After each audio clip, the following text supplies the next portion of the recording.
Happy New Year! My name's Jermaine Jones, also known as Jay, and welcome to 2022. This year, Ben and myself are cycling all the way around Australia to raise awareness for mental health. Now, part of this journey is going to be recovery. Cycling 50 days in a row, we're going to need to recover each day, and also the trainer's going to need a high volume of recovery. So today's video is focused solely on recovery, but first I need a reason to recover. Let's ride!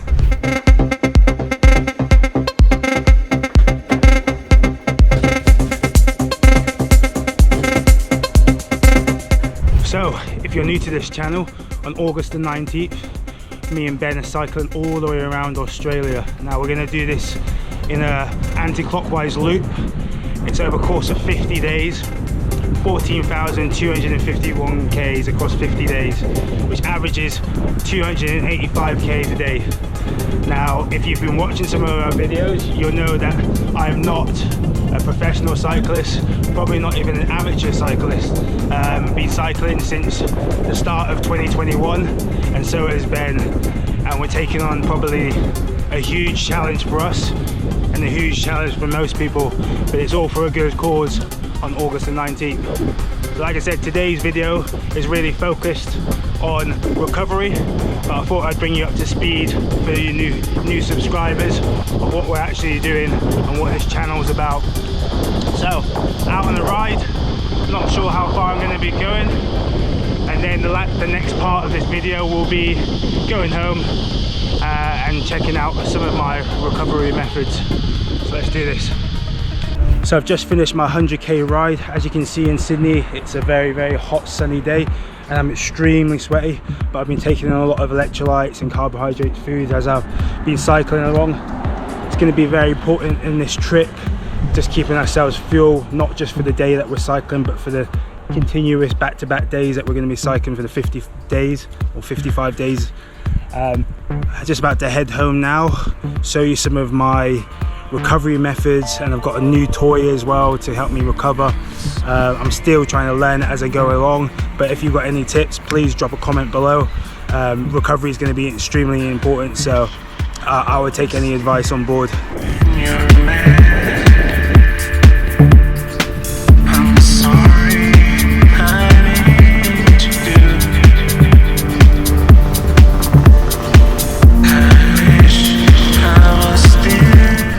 I'm just back from that 100k ride and it's time to start my recovery routine. The weather's kind of changed for the worse, it's a bit cloudy now, but usually I get home and I have some triple magnesium. It seems to help with any cramps, helps me sort of sleep at night as well, and there's a big stat that a lot of men are that don't have magnesium in their diet, so that's a big routine for me when I get home. So I'm going to take my magnesium now.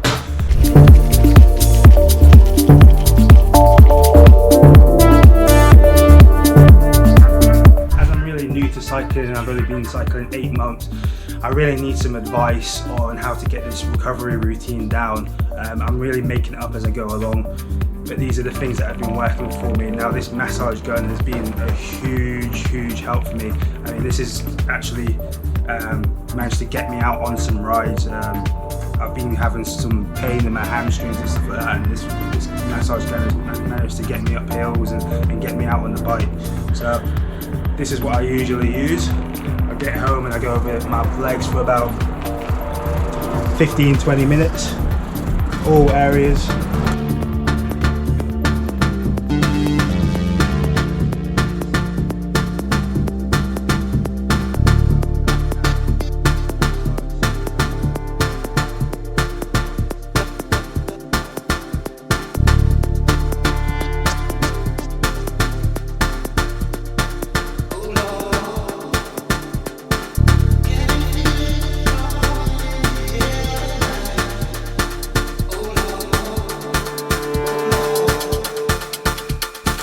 Going to be so important when the new bike comes. I've still got my old bike at the minute, but the new bike hasn't arrived. But when the new bike comes, I'm going to have that with a bike fit and this one with a bike fit, which should stop any sort of pains and stuff that I've been getting little pains in my knees, and my hamstrings have been suffering as well. So hopefully the bike fit's going to stop that. But again, if anyone's got any advice, I would greatly appreciate it. This is why it's so important that me and Ben also have our recovery routine down to a T. We just want it to be as natural as possible, because there's going to be a million things to think of, and that the fact that we're going to be so tired as well, I just want to be naturally just thinking, yeah, this is what we do each day, this is the routine that we always do, and then we just get into that sync of like, yeah, every day come in, do this during our breaks and stops along the day. This is how our routine, and it's the same with food as well, making sure that our food and routine nutrition is down to a T right now, and then during the event it's just going to come natural. I invested, and my girlfriend as well, over Christmas to get some compression boots. Now I've seen a lot of athletes using compression boots, and now I've just got, this is my first week using them, they seem to be working quite well. I'm going to throw these on. This is now a new toy to the recovery routine. I'm going to try and use this during the week as well, just to sort of sit on the sofa, chill with some compression boots on, and getting that lactic acid out of my system.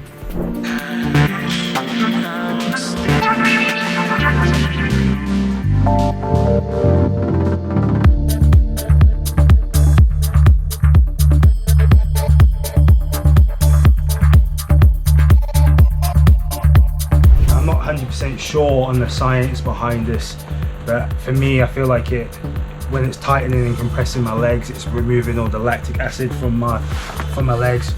So this is only my second time using it. I've been wanting to have a pair of these for years, from my weightlifting days and running days, but now with an event like this, it's kind of the time to like double down on any kind of recovery tools that I can use. But I'm going to be using them, and I'm going to be using them when I'm on the road in August as well. It's going to be quite cool to have these. You can start to feel your heart beating through your legs. So I have no idea if I've even set this up right, but they're quite funny. And then now it's letting the air out and releasing the pressure. It gets to a point where I feel like my legs are going to pop, and it just seems to just stop the pressure.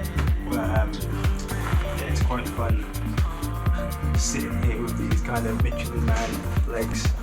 One of the huge parts of recovery for me is food. This is why it's so important to keep eating while I'm on the bike as well. Doing back-to-back days like this, eating every hour is going to be hugely important. So when I get in, potassium bar, banana, and I have some protein, pasta, carbohydrates. Now another recovery method I've been using is the world famous foam roller. This was actually recommended to me from a physio when I was having a lot of problems with my knees, when I was doing a lot of trail running and marathon running, stuff like that. So this is another thing I recommend. It's so cheap compared to any of the other sort of recovery tools that I use. Foam roller is the one. You can work all of your body with this. I usually use this for my thighs, my quads and my hamstrings, and my back as well. But this has been unbelievable. You have to hit every area with this. Okay guys and girls, so that's it for today. A little bit of a different video than usual, not out cycling around the world, but I'm here going to finish off my recovery routine. But like I said, I'm only 8 months into cycling, and this is a very new YouTube channel. I would take any advice. If you want to drop a comment below, it will help me out massively. Peace.